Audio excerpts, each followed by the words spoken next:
Uma produção Domínio Público Audiolivros, de George Orwell, 1984. Parte final. Narração Jaime Maciel. Winston sentia-se muito melhor. Engordava e se fortalecia a cada dia. Se é que, naquele lugar, podia-se falar de dias. A luz branca e o zumbido eram sempre os mesmos, mas a cela era um pouco mais confortável que as outras em que já estivera. Dispunha de um travesseiro e de um colchão para a cama de tábuas, e de uma banqueta para sentar-se.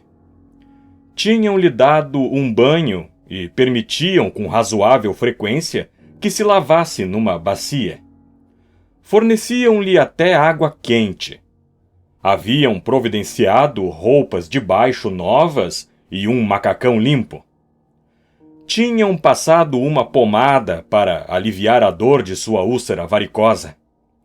Haviam arrancado os dentes que lhe restavam e providenciado uma dentadura. Semanas ou meses deviam ter se passado. Agora ele teria conseguido acompanhar a passagem do tempo se sentisse algum interesse em fazê-lo, pois começara a ser alimentado a intervalos aparentemente regulares. Pelos seus cálculos, recebia 3 refeições a cada 24 horas. Às vezes se indagava, sem disposição para buscar a resposta, se as recebia à noite ou durante o dia. A comida era surpreendentemente boa e incluía carne a cada 3 refeições. Uma vez viera até acompanhada de um maço de cigarros. Winston não tinha fósforos, porém o guarda taciturno que levava a comida acendia os cigarros para ele. Sentiu náusea nas primeiras tragadas, mas insistiu, e fumando meio cigarro depois de cada refeição, fez o maço durar bastante. Haviam-lhe fornecido uma lousa branca com um toco de lápis preso num canto por um barbante. No início não fez uso dela. Mesmo quando estava acordado, o torpor o dominava. Entre uma e outra refeição, muitas vezes permanecia deitado, quase sem se mexer, às vezes dormindo, às vezes acordado, entregue a devaneios confusos, durante os quais tinha dificuldade para abrir os olhos. Fazia tempo que se acostumara a dormir com aquela luz forte no rosto. Não parecia fazer diferença, exceto pela maior coerência dos sonhos. Naquele período, Winston tinha muitos sonhos. Sempre sonhos felizes. Via-se na Terra Dourada, ou sentado entre ruínas enormes, gloriosas, banhadas pelo sol, com sua mãe, com Julia, com O'Brien. Não fazia nada, apenas ficava ao sol, conversando sobre coisas pacatas. Seus pensamentos, quando acordado, eram basicamente sobre esses sonhos. Parecia ter perdido a capacidade do estímulo intelectual, agora que o agente da dor fora removido. Não estava entediado. Não sentia o menor desejo de conversar ou distrair-se. O simples fato de estar sozinho, não ser torturado nem interrogado, ter o suficiente para comer e permanecer com o corpo limpo, era plenamente satisfatório. Aos poucos começou a passar menos tempo dormindo, mas ainda não tinha vontade de sair da cama. Só queria ficar quieto e sentir o vigor se acumulando no corpo. Apalpava-se aqui e ali, tentando convencer-se de que não era ilusão que seus músculos ficavam mais redondos e sua pele menos flácida. Por fim, não restava dúvida. Era evidente que ele ganhava peso. Suas coxas estavam definitivamente mais grossas que os joelhos. Depois, Ainda que com alguma relutância no início, Winston começou a praticar exercícios regulares. Em pouco tempo, já conseguia andar 3 quilômetros, medidos a passo no interior da cela, e seus ombros encurvados começaram a endireitar-se. Tentou exercícios mais elaborados e ficou atônito e envergonhado ao se dar conta das coisas que não conseguia fazer. Não conseguia andar mais depressa. Não conseguia segurar a banqueta com o braço estendido. Não conseguia manter-se em pé numa perna só sem cair. Agachou-se e percebeu que erguer o corpo a partir daquela posição lhe causava dores terríveis nas coxas e nas panturrilhas. Estendeu-se de bruços e tentou elevar o tronco com os braços. Em vão. Não conseguia erguer-se nem 1 centímetro do chão. Contudo, alguns dias mais tarde, algumas refeições mais tarde, até mesmo essa façanha ele conseguiu realizar. Passado algum tempo, já era capaz de repetir o exercício 6 vezes seguidas. Começou a orgulhar-se de seu corpo e a nutrir a crença de que seu rosto também estava voltando ao normal. Só quando acontecia de levar a mão ao crânio calvo, Winston se lembrava do rosto arruinado e coberto de cicatrizes que vira no espelho. Sua mente ficou mais ativa. Sentava-se na cama de tábuas, com as costas apoiadas na parede e a lousa sobre os joelhos, e se dedicava deliberadamente à tarefa de reeducar-se. Capitulara. Era indiscutível. A bem da verdade, agora percebia, estava pronto para a rendição, muito antes de decidir-se. Desde que chegara ao Ministério do Amor, e mesmo naqueles minutos em que ele e Júlia, paralisados, sem ação no meio do quarto, ouviam a voz truculenta vinda da teletela, lhes dizendo o que fazer, Winston compreendera sua futilidade, sua leviandade ao afrontar o poder do partido. Sabia agora que fazia 7 anos que a polícia das ideias o observava como se ele fosse um besouro debaixo de uma lupa. Não havia ato físico, nem palavra pronunciada em voz alta que eles não tivessem notado. Nenhuma sequência de ideias que não tivessem sido capazes de inferir. Até o grão de poeira esbranquiçada que Winston deixava sobre a capa do diário, eles recolocavam cuidadosamente no lugar. Haviam-lhe mostrado gravações e fotos. Em algumas fotos ele estava com Júlia. Sim, até não podia mais lutar contra o partido. Além do mais, o partido tinha razão. Devia ter. Como o cérebro imortal, coletivo, podia estar errado. Por meio de que critérios externos seus julgamentos poderiam ser verificados? A sanidade mental era estatística. Tratava-se simplesmente de aprender a pensar como eles pensavam. Apenas. O lápis parecia grosso e desajeitado entre seus dedos. Pôs-se a anotar os pensamentos que lhe vinham à cabeça. Primeiro com uma letra grande e rudimentar. Escreveu em maiúsculas: Liberdade é escravidão. Depois, quase sem interrupção, escreveu embaixo: 2 e 2 são 5. Mas nesse momento sentiu uma espécie de embargo. Sua mente, como tentando se esquivar de alguma coisa, parecia incapaz de concentrar-se. Ele sabia que sabia o que vinha em seguida. Porém, as palavras lhe fugiam. Quando afinal se lembrou do que devia ser, foi graças a uma reflexão consciente. A frase não surgiu por conta própria. Escreveu: Deus é poder. Aceitava tudo. O passado era modificável. O passado nunca fora modificado.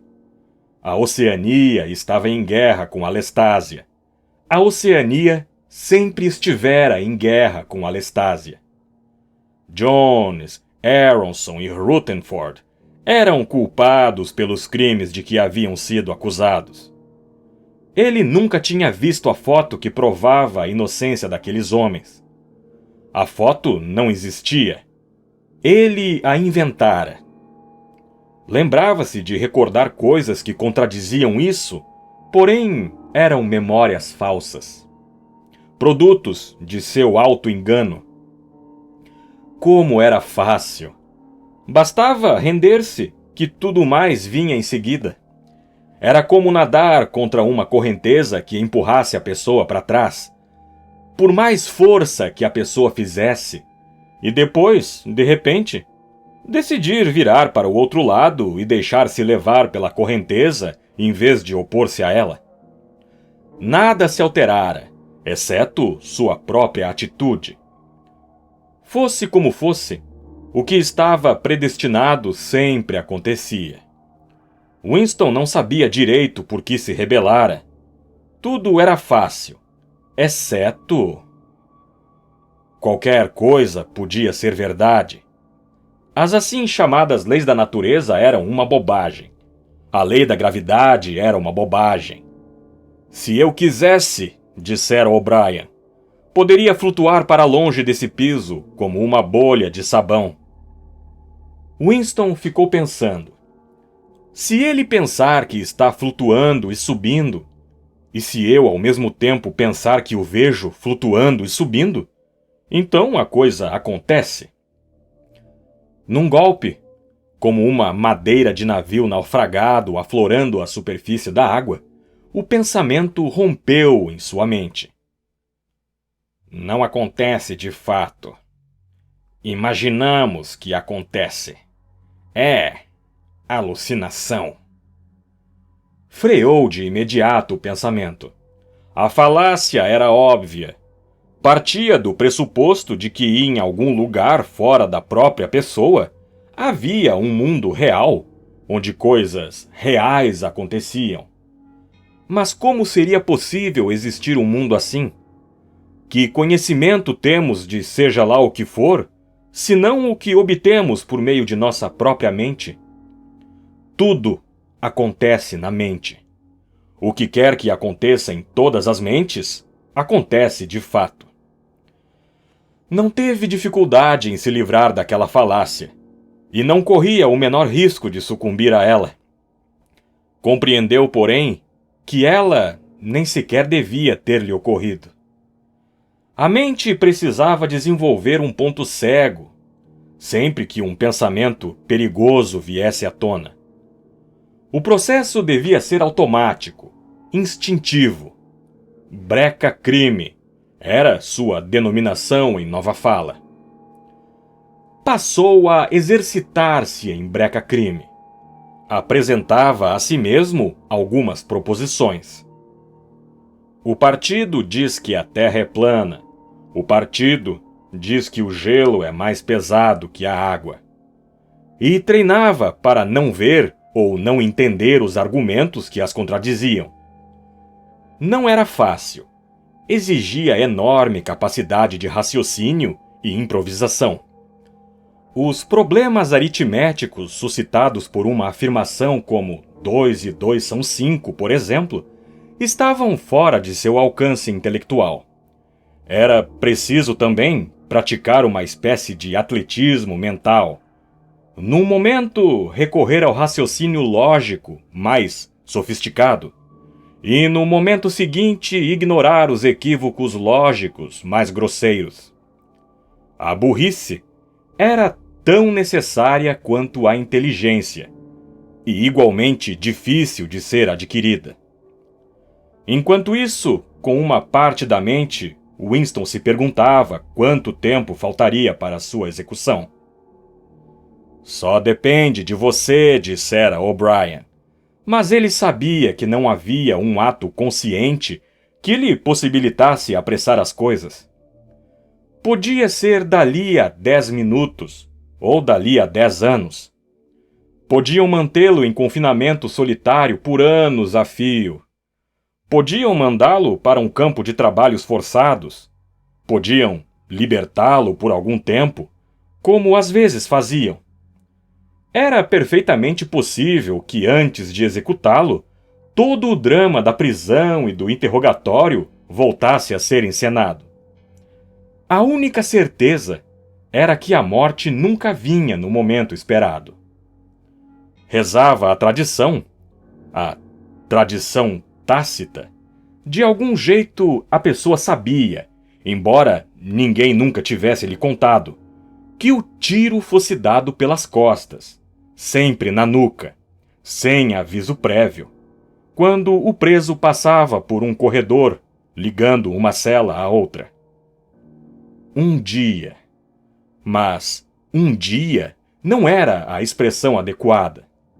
Podia muito bem ter sido no meio da noite.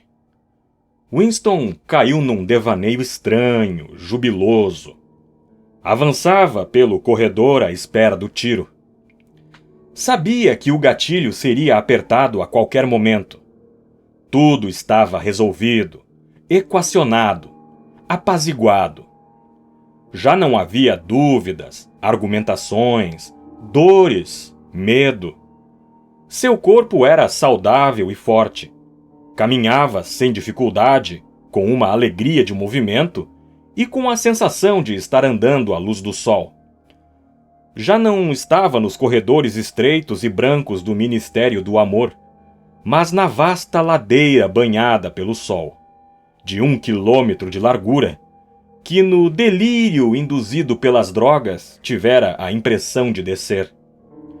Estava na terra dourada, percorrendo a trilha que atravessava o velho pasto comido pelos coelhos.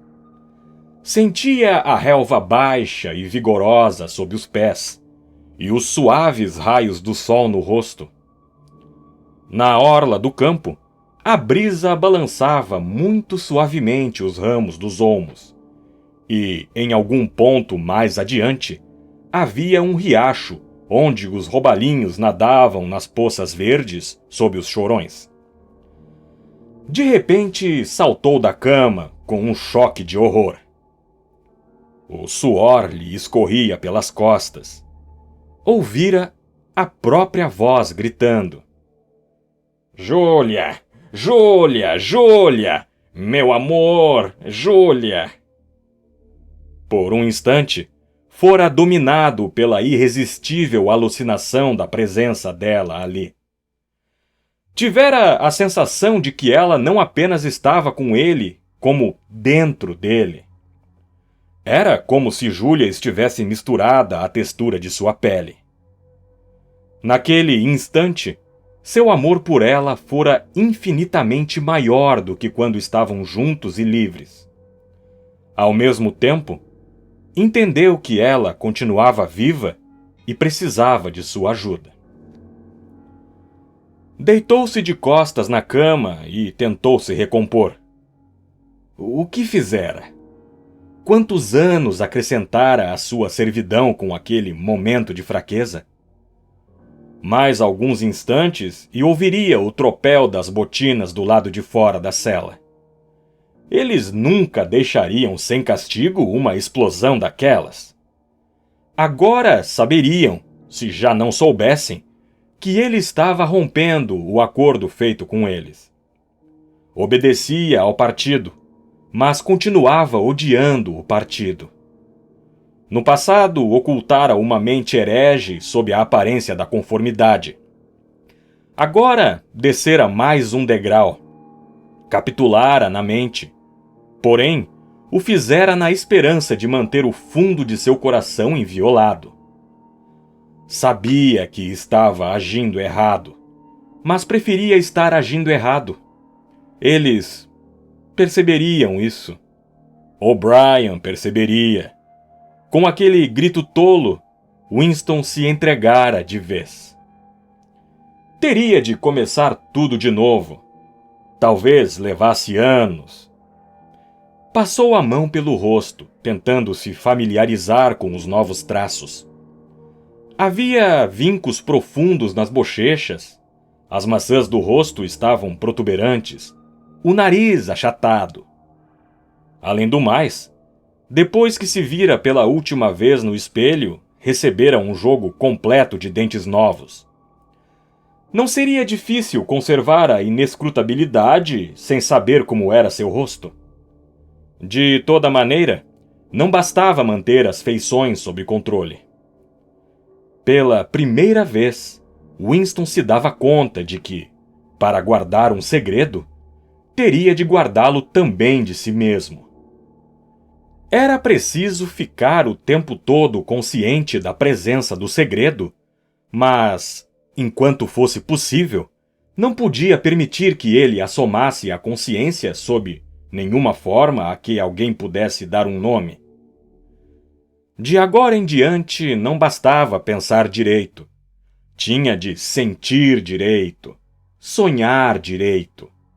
E tinha de manter o ódio permanentemente trancado dentro de si, como um nódulo que fosse parte dele mesmo e ao mesmo tempo não tivesse relação com o resto do seu ser.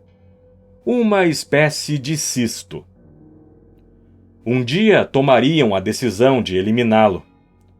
Não havia como saber quando isso aconteceria, mas seria possível intuir alguns segundos antes. Era sempre pelas costas, andando por um corredor. 10 segundos seriam suficientes. Nesse intervalo, o mundo dentro dele poderia virar do avesso. E aí, de repente, sem que proferisse uma só palavra, sem que sofreasse o passo, sem que uma só linha de seu semblante se alterasse, de repente a camuflagem cairia e bang! As baterias de seu ódio disparariam. O ódio o inundaria como uma labareda enorme, trovejante. E quase ao mesmo tempo, bang! O gatilho seria apertado. Tarde demais ou cedo demais. Destroçariam seu cérebro antes de conseguir reformá-lo. O pensamento herege permaneceria impune, impenitente, para sempre inatingível. Teriam aberto um buraco na própria perfeição deles. Morrer odiando-os. Liberdade era isso. Winston fechou os olhos. Era mais difícil que aceitar uma disciplina intelectual.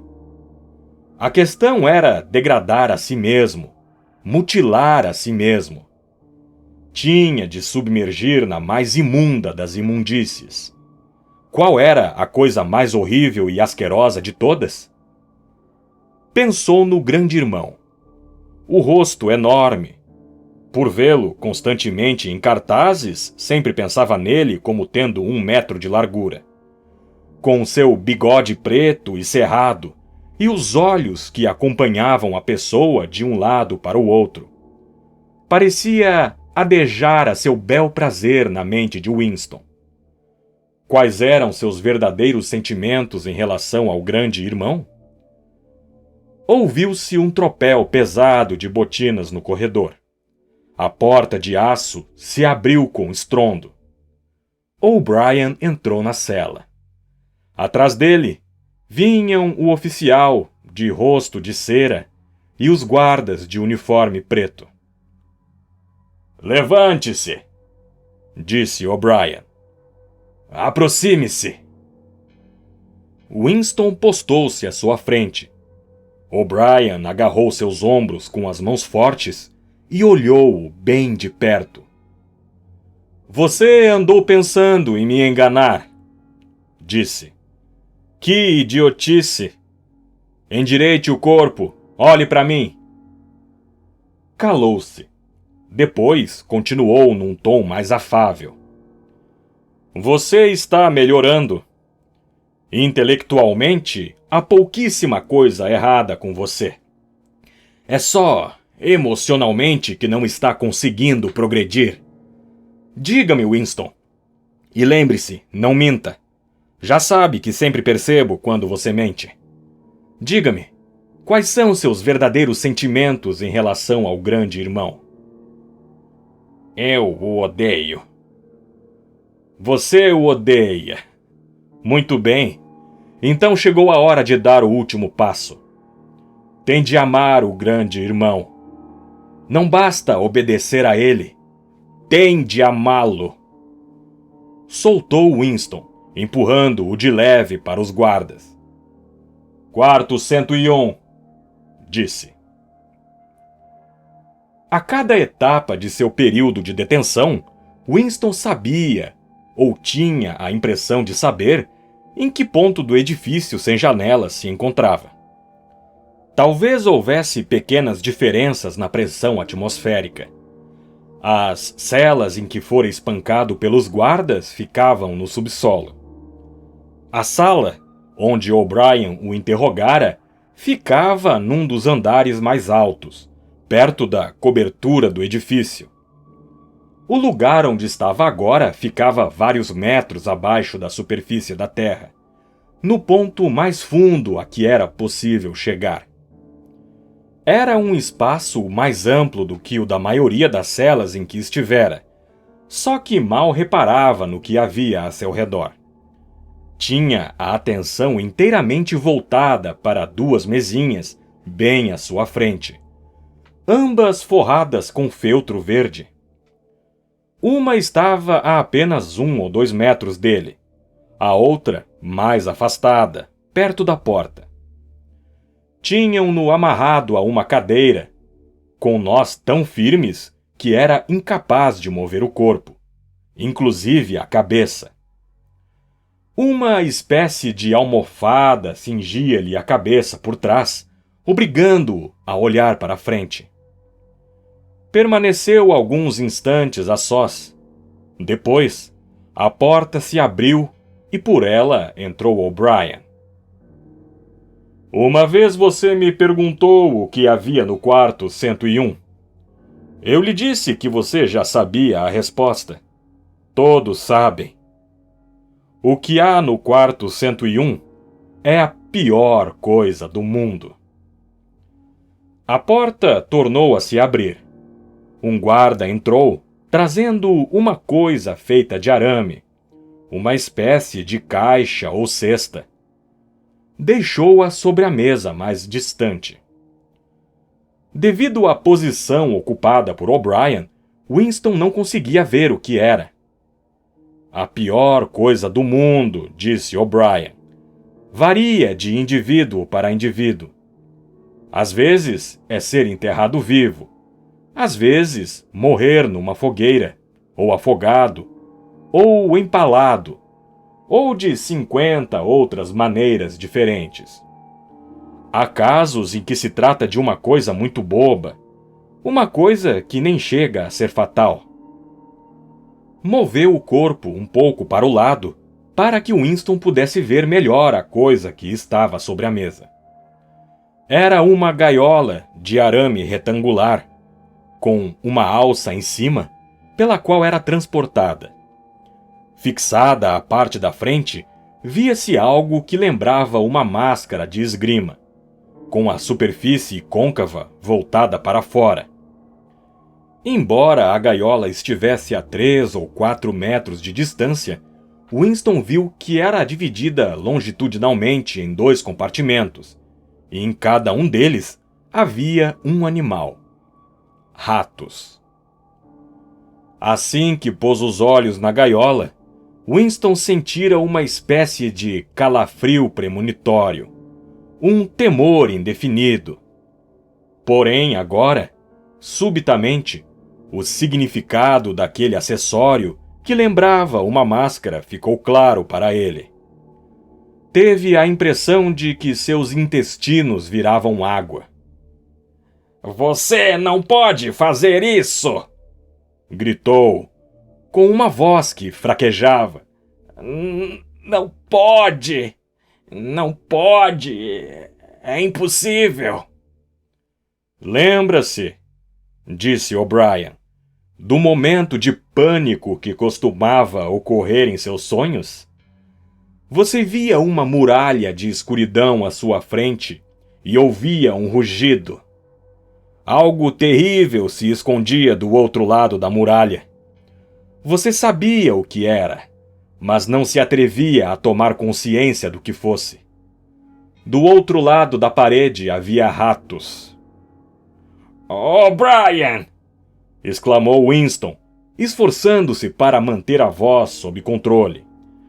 "Você sabe que não precisa disso. O que quer de mim?" O'Brien não lhe deu uma resposta direta.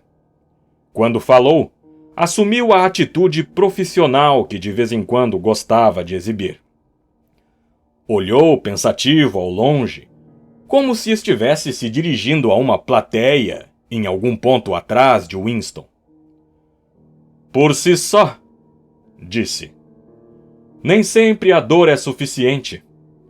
Há ocasiões em que o ser humano resiste à dor e morre sem se entregar. Mas para todo mundo existe algo intolerável. Algo para o qual não consegue nem olhar. Nada a ver com coragem e covardia. Se você cai num precipício, não é covardia agarrar-se a uma corda. Se mergulha e depois aflora à superfície da água, não é covardia encher os pulmões de ar. É mero instinto. Uma coisa que não há como reprimir. É o que acontece com os ratos. Você não os tolera. São uma forma de pressão a que você não consegue resistir, nem que queira. Fará o que queremos que faça." "Mas o que é? O que é? Como posso fazer se não sei o que é?" O'Brien pegou a gaiola e a levou para a mesa mais próxima. Depositou-a com cuidado sobre o feltro verde. Winston ouvia o sangue martelar-lhe os ouvidos. Tinha a sensação de estar sentado na mais absoluta solidão. Encontrava-se no meio de uma planície vasta e vazia. Um deserto sem relevo, inundado pela luz do sol, onde todos os sons lhe vinham de muito longe. Porém, a gaiola com os ratos estava a menos de 2 metros dele. Eram ratos enormes. Estavam na idade em que os focinhos se tornam rombudos e ferozes, e os pelos deixam de ser cinza para assumir uma coloração marrom. "Embora seja um roedor", disse O'Brien, ainda dirigindo-se ao público invisível, "o rato é carnívoro. Isso é de conhecimento comum. Não há quem não tenha ouvido falar das coisas que acontecem nos bairros pobres dessa cidade. Em algumas ruas, as mulheres não têm coragem de deixar seus bebês sozinhos em casa nem por 5 minutos. Sabem que os ratos atacariam. Em pouquíssimo tempo, são capazes de estraçalhar uma criança e roê-la até os ossos. Também atacam doentes e moribundos. Revelam uma inteligência assombrosa para identificar seres humanos indefesos." Guinchos irromperam da gaiola. Para Winston, parecia vir de muito longe. Os ratos brigavam, tentando investir um contra o outro através da grade que os separava. Winston ouviu um profundo gemido de desespero. Teve a impressão de que também aquele ruído não viera dele. O'Brien pegou a gaiola e, ao fazê-lo, pressionou algum mecanismo. Ouviu-se um estalido. Winston, num esforço frenético, tentou se libertar da cadeira. Inútil. Todas as partes de seu corpo, inclusive a cabeça, estavam imobilizadas. O'Brien aproximou a gaiola. Ela estava a menos de 1 metro do rosto de Winston. "Pressionei a primeira alavanca", disse O'Brien. "Imagino que já tenha entendido como a gaiola funciona. A máscara se encaixará em sua cabeça sem deixar frestas. Quando eu pressionar esta outra alavanca, a porta da gaiola correrá para cima. Essas duas criaturas famintas se lançarão para fora como projéteis. Já viu um rato saltar no ar? Vão se lançar contra o seu rosto e imediatamente começarão a devorá-lo. Às vezes atacam os olhos primeiro. Às vezes perfuram as bochechas e devoram a língua. A gaiola estava cada vez mais próxima. Faltava pouco para a máscara se colar a seu rosto. Winston ouvia uma sucessão de guinchos agudos que pareciam estourar o ar acima de sua cabeça, mas lutava furiosamente contra o pânico. Pensar, mesmo faltando uma fração de segundo. Pensar era a única esperança. De repente, o odor pútrido e bolorento dos ratos alcançou suas narinas. Foi tomado por uma violenta convulsão de náusea e quase perdeu a consciência. Tudo ficara preto. Por um instante, tornou-se um demente, um animal uivante. Contudo, regressou do negrume agarrado a uma ideia. Havia uma, e somente uma maneira de se salvar. Precisava introduzir outro ser humano, o corpo de outro ser humano, entre si mesmo e os ratos. A circunferência da máscara agora era larga o bastante para barrar-lhe a visão de todas as outras coisas. A porta da gaiola estava a 2 ou 3 palmos de seu rosto. Os ratos sabiam o que os esperava. Um deles pulava para cima e para baixo. O outro, um ancião escamoso, veterano dos esgotos, estava de pé, com as patinhas rosadas apoiadas na grade, farejando ferozmente o ar. Winston via os bigodes e os dentes amarelos. Um pânico tenebroso tornou a se apossar dele. Estava cego, impotente, insano. Era um castigo comum na China imperial, disse O'Brien, didático como nunca. A máscara estava prestes a se encaixar no rosto de Winston. O arame roçava sua face. E nesse instante... Não era alívio, apenas esperança. Um fragmento de esperança. Tarde demais.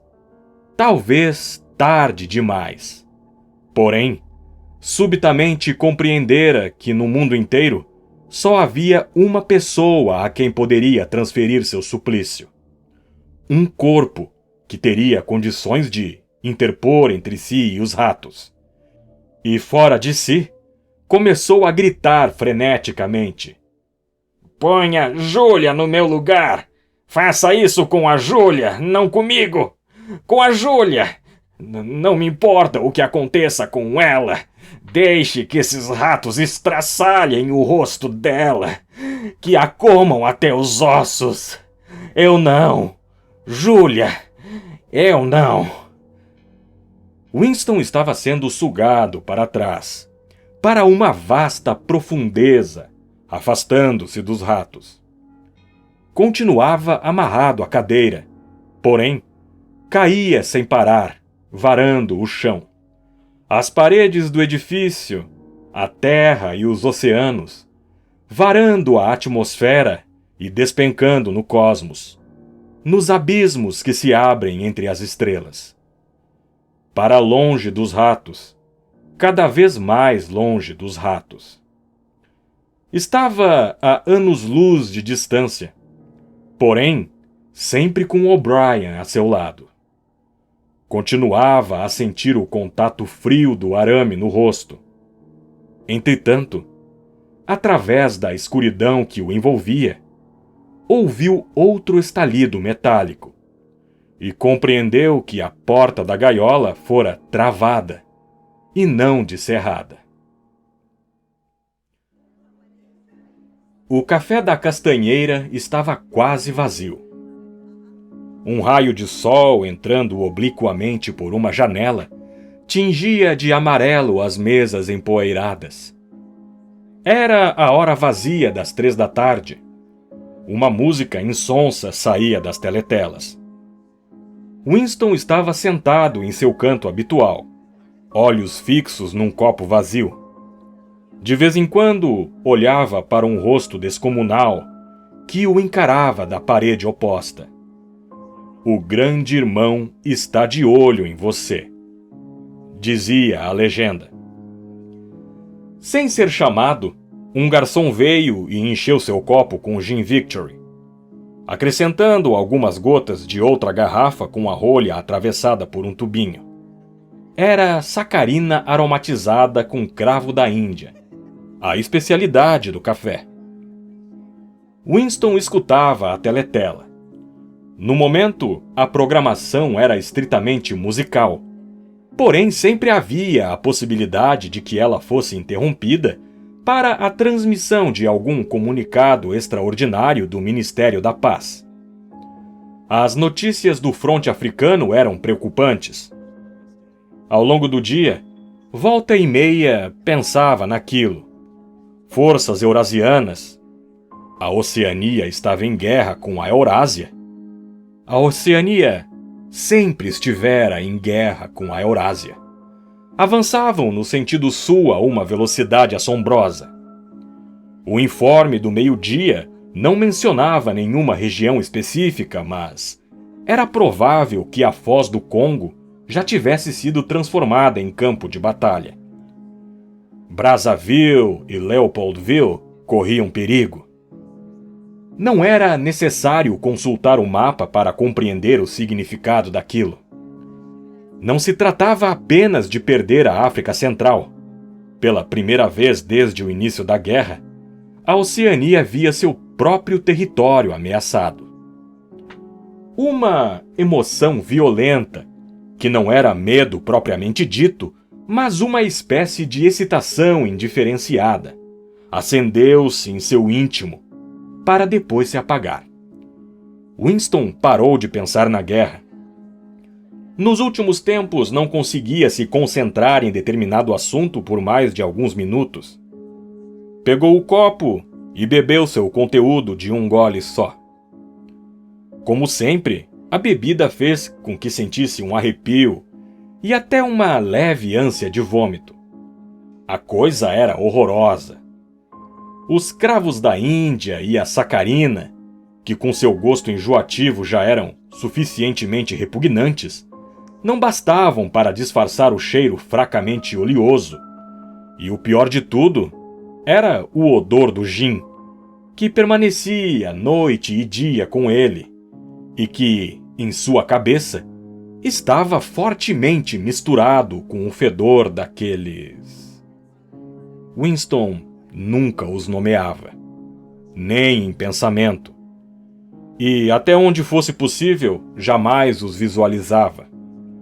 Eles eram uma coisa que percebia quase inconscientemente, flutuando junto a seu rosto, um fedor que se agarrava às suas narinas.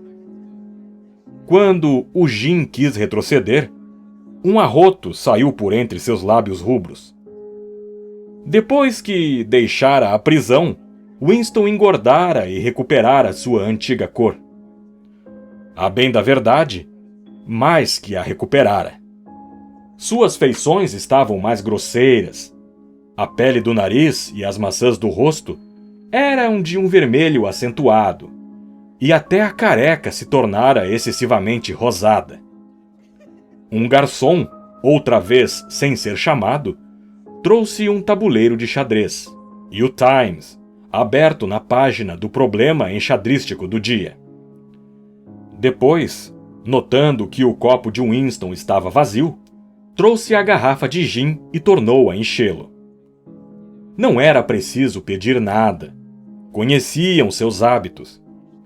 O tabuleiro de xadrez estava sempre à sua disposição. Sua mesa de canto, sempre reservada. Guardavam-na para ele mesmo quando o local estava lotado, já que os outros clientes não gostavam muito de sentar-se perto dele. Winston nunca se dava ao trabalho de contar quantas doses de gin consumia. A intervalos regulares traziam-lhe um pedaço encardido de papel que diziam ser a conta. Porém, ele tinha a impressão de que sempre cobravam menos do que o devido. Não teria importância se lhe cobrassem a mais. Agora andava com o bolso cheio de dinheiro. Tinha até um cargo, uma sinecura, que lhe rendia um salário mais alto que seu antigo emprego. A música que saía da teletela foi interrompida, e em seu lugar entrou uma voz. Winston ergueu a cabeça para escutar. Não eram notícias do fronte. Apenas um breve anúncio do Ministério da Pujança. No trimestre anterior, ao que parecia, a cota de produção de cadarços estabelecidas pelo 10º Plano Trienal fora ultrapassada em 98%.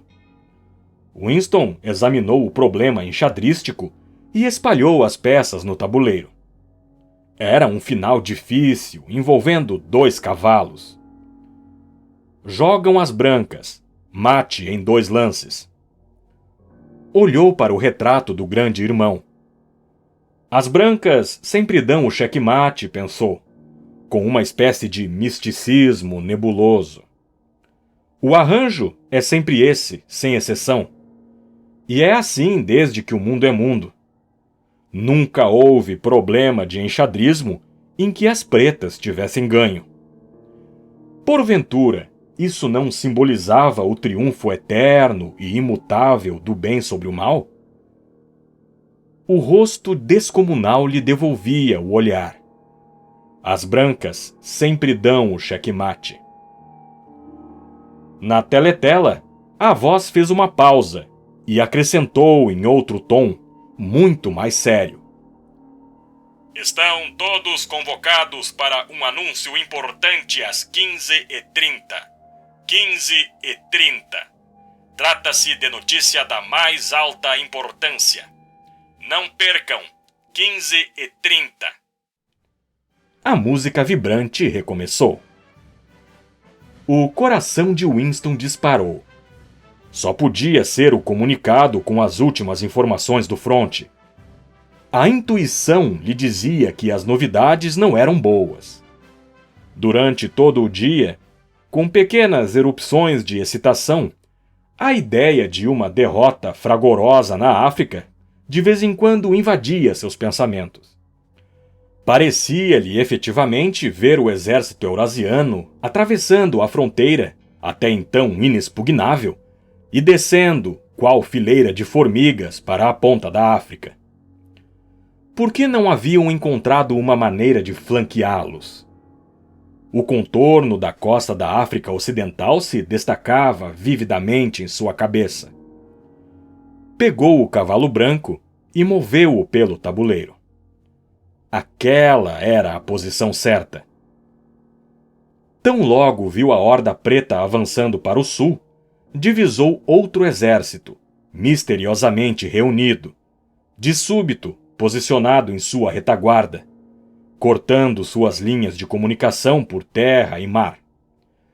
Sentia que, ao desejá-lo, fazia com que esse outro exército passasse a existir. Mas era preciso agir com rapidez. Se conseguissem controlar a África inteira, se dominassem os campos de pouso e as bases submarinas do Cabo, os eurasianos partiriam a Oceania em 2. As consequências disso eram imprevisíveis. Derrota, colapso, uma nova divisão mundial, a destruição do partido. Winston respirou fundo. Uma extraordinária mistura de sentimentos. Embora não fossem propriamente uma mixórdia, seria mais exato dizer que estavam dispostos numa série de camadas, sendo impossível dizer qual a mais profunda. Digladiava-se em seu íntimo. O espasmo passou.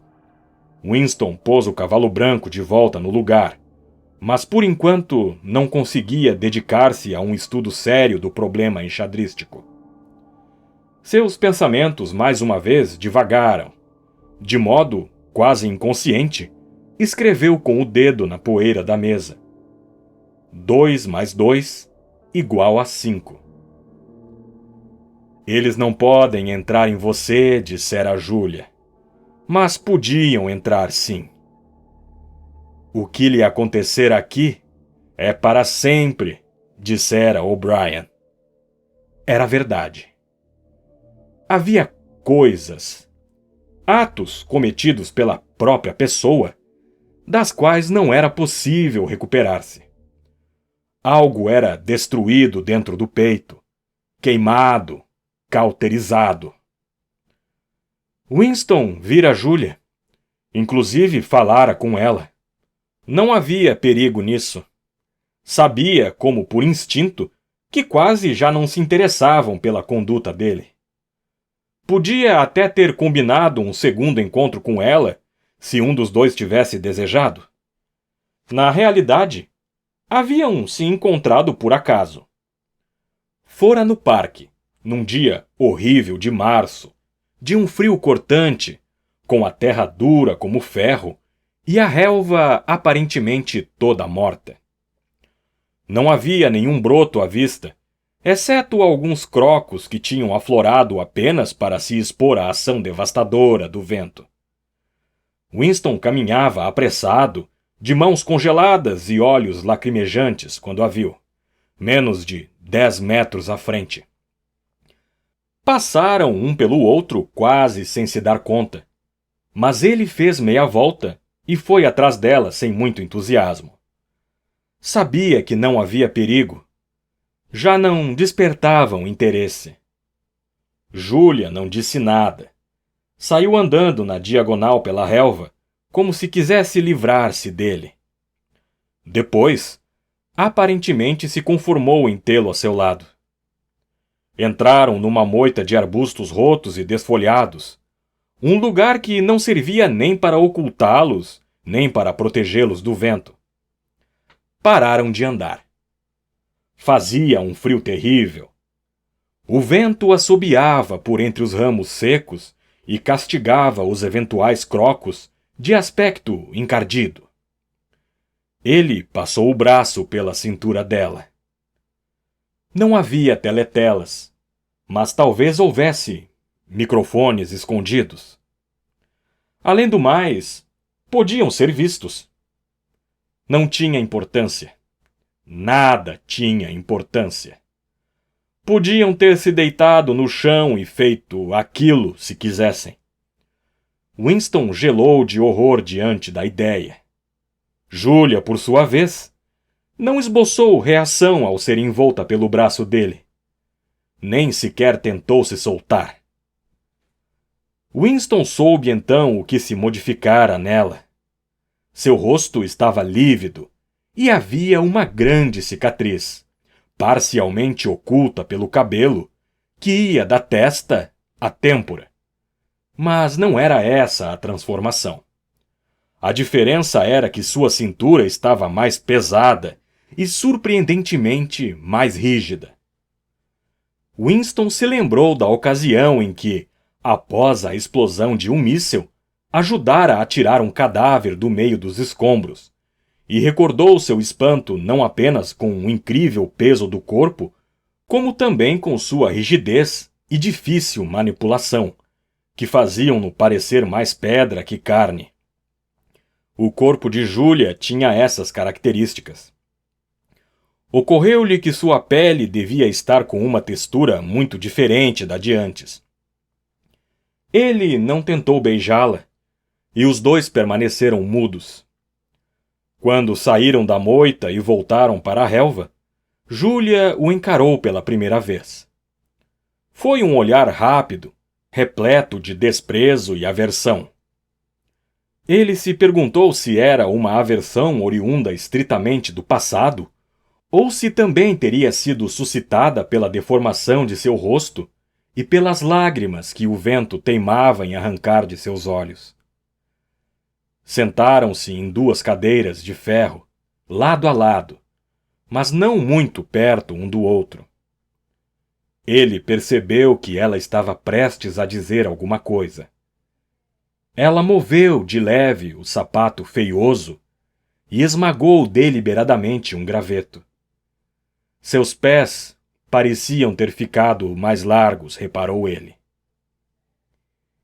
Eu traí você, disse ela simplesmente. Eu traí você, disse ele. Júlia tornou a dirigir-lhe um rápido olhar de aversão. Às vezes, ela disse. Eles ameaçam você com uma coisa.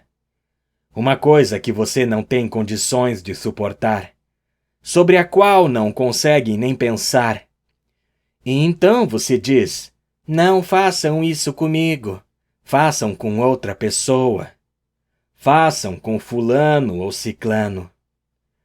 E depois você pode até fazer de conta que foi só um truque e que só disse isso para fazê-los parar, que não foi para valer, mas não é verdade.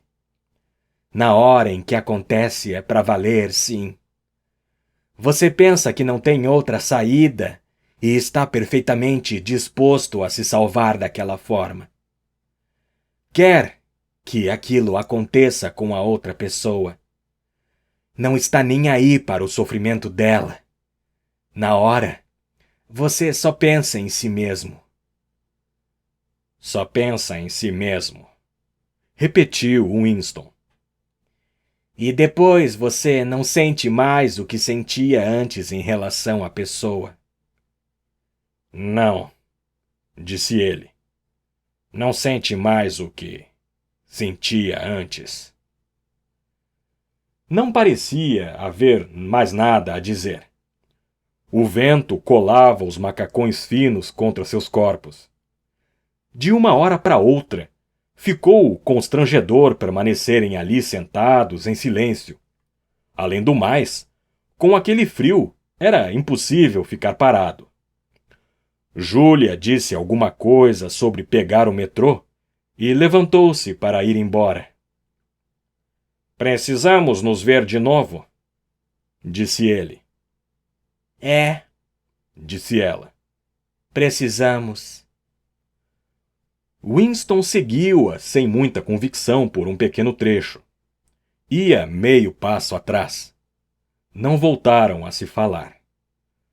Júlia não chegava a tentar se afastar dele, porém, caminhava num ritmo que o impedia de alcançá-la.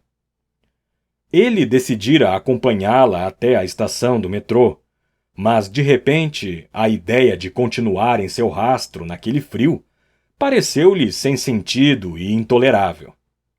Foi dominado por um desejo não tanto de se afastar de Júlia, como de voltar ao café da Castanheira, que nunca lhe parecera tão aconchegante quanto naquele momento. Teve uma visão nostálgica de sua mesinha de canto, com o jornal e o tabuleiro de xadrez, e como sempre, e o copo sempre cheio de gin. Acima de tudo, o lugar estaria aquecido. No instante seguinte, de modo não totalmente acidental, permitiu que um pequeno grupo de pessoas se interpusesse entre ela e ele. Fez uma tentativa indolente de voltar a se aproximar dela. Em seguida, reduziu o passo e deu meia volta. Depois de percorrer 50 metros, olhou para trás. A rua não estava movimentada, porém, já não conseguiu divisá-la. Qualquer dos 3 ou 12 vultos que via na calçada podia ser o dela. Talvez o corpo engrossado e enrijecido já não fosse identificável de costas. Na hora em que acontece, dissera ela, é para valer, sim. Com ele fora assim. Não dissera aquilo da boca para fora. Desejara-o. Quisera que ela e não ele fosse entregue aos... Houvera uma mudança na música que escorria na teletela. Ela foi tingida por um tom arranhado, zombeteiro, por uma tonalidade amarela. E em seguida, talvez aquilo não estivesse acontecendo, talvez fosse apenas uma lembrança, assumindo o aspecto de um som, uma voz começou a cantarolar. Sob a ramada da castanheira, vendi você, a você e a mim, após. Seus olhos ficaram rasos de lágrimas. Um garçom que passava por ali percebeu o copo vazio e voltou com a garrafa de gin. Winston levantou o copo e cheirou. A cada gole que dava, a bebida parecia mais horrível, não menos. Só que ela se tornara o elemento em que ele flutuava. Era sua vida, sua morte e sua ressurreição. Era o gin que todas as noites o fazia mergulhar no estupor. Era o gin que todas as manhãs o reanimava. Quando acordava, raramente antes das 11, com as pálpebras grudadas e a boca seca, e uma violenta dor nas costas, só conseguia sair da posição horizontal graças à garrafa e à xícara de chá deixadas ao lado da cama durante a noite. Ao longo de toda a manhã, sentado, semblante sem vida, a garrafa ao alcance da mão, escutava a teletela. Às 3 da tarde chegava ao café da Castanheira, de onde só saía quando o café fechava as portas. Ninguém se importava mais com o que ele fazia. Nenhum apito o despertava. Nenhuma teletela o admoestava.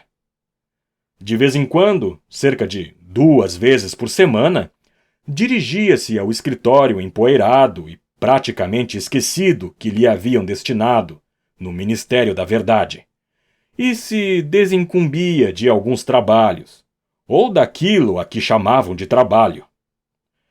Fora nomeado para um subcomitê de um subcomitê, instituído por um dos incontáveis comitês criados para lidar com dificuldades menores suscitadas pela compilação da 11ª edição do Dicionário de Nova Fala. Estavam envolvidos na produção de algo denominado relatório provisório. Mas o que exatamente estavam relatando, ele não sabia ao certo. Tinha alguma coisa a ver com a questão de se as vírgulas deviam ser postas fora ou dentro dos parênteses. O subcomitê era composto por 4 outros indivíduos, todos em condições semelhantes à dele. Havia dias em que iniciavam uma reunião e a encerravam no instante seguinte, reconhecendo com franqueza que, na realidade, não tinham nada para fazer. Mas havia dias em que se punham a trabalhar quase com entusiasmo, num afã de mostrar com que afinco registravam suas minutas. Nesses dias, elaboravam rascunhos de memorandos extensíssimos, que nunca eram concluídos. Dias em que a discussão sobre o que supunham estar discutindo tornava-se extraordinariamente intrincada e abstrusa, com controvérsias sutis sobre definições, digressões enormes, brigas, durante as quais chegavam mesmo a ameaçar recorrer às autoridades superiores. E então, de repente, a vida se esvaía deles, e eles ficavam sentados em volta da mesa, olhando uns para os outros com expressão apagada, como fantasmas se dissolvendo ao raiar do dia. A teletela silenciou por um momento. Winston tornou a erguer a cabeça. O comunicado. Mas não. Estavam apenas trocando a música. Viu o mapa da África por trás das pálpebras. O movimento das tropas era um diagrama. Uma seta preta traçada verticalmente em sentido sul e uma seta branca traçada horizontalmente em sentido leste, cortando a extremidade posterior da primeira seta.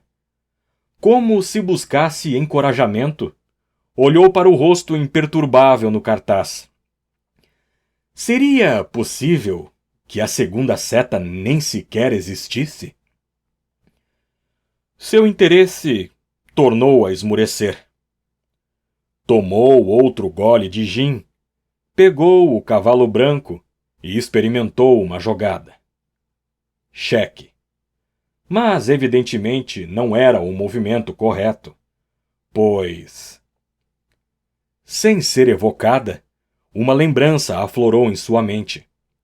Viu um cômodo iluminado à luz de velas, uma cama enorme, coberta com uma colcha, e viu a si mesmo, um menino de 9 ou 10 anos, sentado no chão chacoalhando uma caixinha de dados e rindo com animação. Sua mãe estava sentada na frente dele e também ria. A cena devia ter acontecido 1 mês antes do desaparecimento da mãe. Fora um momento de reconciliação, em que Winston esquecera a fome que fustigava seu ventre e conseguira reviver por algum tempo a antiga afeição que sentia por ela. Lembrava-se bem daquele dia. Chovia torrencialmente e a água escorria sem parar pela vidraça. A luz era fraca demais para que pudessem dedicar-se à leitura. O tédio que as 2 crianças sentiam no interior do quarto escuro e apertado tornou-se insuportável. Winston começou a resmungar e a choramingar, reclamando em vão por comida, irrequieto, tirando tudo do lugar e dando chutes nos rodapés até os vizinhos baterem na parede, enquanto a irmãzinha chorava intermitentemente. Por fim, a mãe dissera: "Agora se comporte que vou comprar um brinquedo para você. Um brinquedo lindo. Você vai adorar." E então, saíra na chuva para ir a uma lojinha da vizinhança que ainda abria esporadicamente. E voltara com uma caixa de papelão contendo um jogo de snakes e ladders. Winston ainda se lembrava do cheiro do papelão úmido. Era um jogo de péssima qualidade. O tabuleiro estava rachado e os dadinhos de madeira eram tão porcamente talhados que mal paravam em pé. Ele olhou para a coisa com mau humor e desinteresse. Mas a mãe acendeu uma vela e os 2 se sentaram no chão para jogar. Em pouco tempo, Winston estava na maior animação, rindo alto com as peças que galgavam esperançosas as escadas para, em seguida, deslizar pelas cobras, quase voltando ao ponto de partida. Jogaram 8 partidas, com 4 vitórias para cada um. A irmãzinha, muito pequena para entender o jogo, sentara-se com as costas apoiadas num travesseiro e ria quando eles riam. Passaram a tarde toda juntos e felizes, como nos primeiros anos de sua infância. Winston expulsou a cena da cabeça. Era uma memória falsa. Vez por outra era atormentado por aquele tipo de lembrança. Não tinham importância quando a pessoa sabia de que se tratava. Algumas coisas haviam acontecido, outras não. Voltou-se outra vez para o tabuleiro de xadrez e tornou a pegar o cavalo branco. Quase no mesmo instante, a peça despencou no tabuleiro. Ele deu um pulo, como se tivesse sido espetado por um alfinete. Um toque agudo de clarim perfurara o ar. Era o comunicado. Vitória! Quando o toque de clarim antecedia as notícias, era sinal de vitória. Uma espécie de vibração elétrica percorreu o café. Até os garçons se sobressaltaram e aguçaram os ouvidos. O toque de clarim produzira um alarido ruidoso. Uma voz ardorosa já trovejava na teletela, mas assim que ela começou a divulgar a novidade, quase foi afogada por um bramido de aclamação vindo da rua. Como por mágica, a notícia se espalhara pelas ruas. Winston ouvia a teletela com dificuldade, só o suficiente para compreender que tudo acontecera como ele havia previsto. Uma enorme frota marítima secretamente reunida, um ataque surpresa contra a retaguarda do inimigo, a seta branca cortando a extremidade posterior da seta preta. Fragmentos de frases triunfantes atravessaram a algazarra. Manobra estratégica de grandes proporções, coordenação perfeita, 500.000 de prisioneiros, desmoralização total, controle de todo o continente africano, deixando a guerra a uma distância previsível do fim. Vitória, a maior vitória da história da humanidade. Vitória, vitória, vitória. Debaixo da mesa, os pés de Winston faziam movimentos convulsivos. Ele não se movera da cadeira, mas, na imaginação, estava correndo velozmente. Estava com as multidões que tomavam as ruas, urrando de alegria. Tornou a olhar para o retrato do grande irmão, o colosso que amparava o mundo. A rocha contra a qual as hordas asiáticas arremetiam em vão. Winston recordou que 10 minutos antes, sim, apenas 10 minutos antes, ainda nutria no íntimo dúvidas sobre as notícias que estavam para chegar do fronte. Não sabia se anunciariam a vitória ou a derrota. Não fora apenas um exército eurasiano que havia sido esmagado. Muitas coisas tinham se modificado nele desde o primeiro dia de sua estadia no Ministério do Amor. Porém, a transformação definitiva, indispensável, capaz de curá-lo de uma vez por todas, ainda não ocorrera, até aquele momento. A voz da teletela continuava a proferir suas narrativas de prisioneiros e pilhagens e morticínios, mas na rua a gritaria diminuíra um pouco. Os garçons retomavam o trabalho.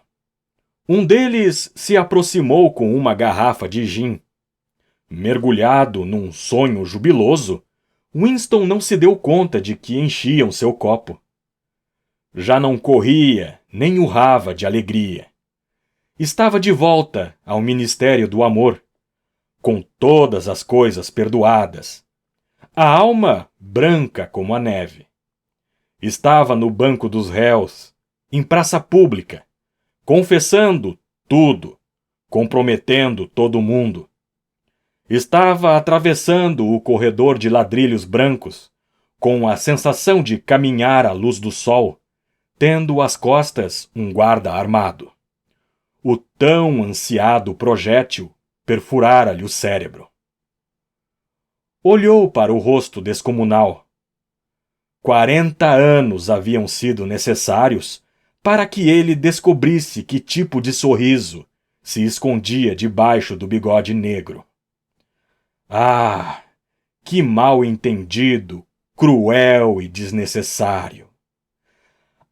Que obstinado autoexílio do peito amoroso! 2 lágrimas recendendo a gin correram-lhe pelas laterais do nariz.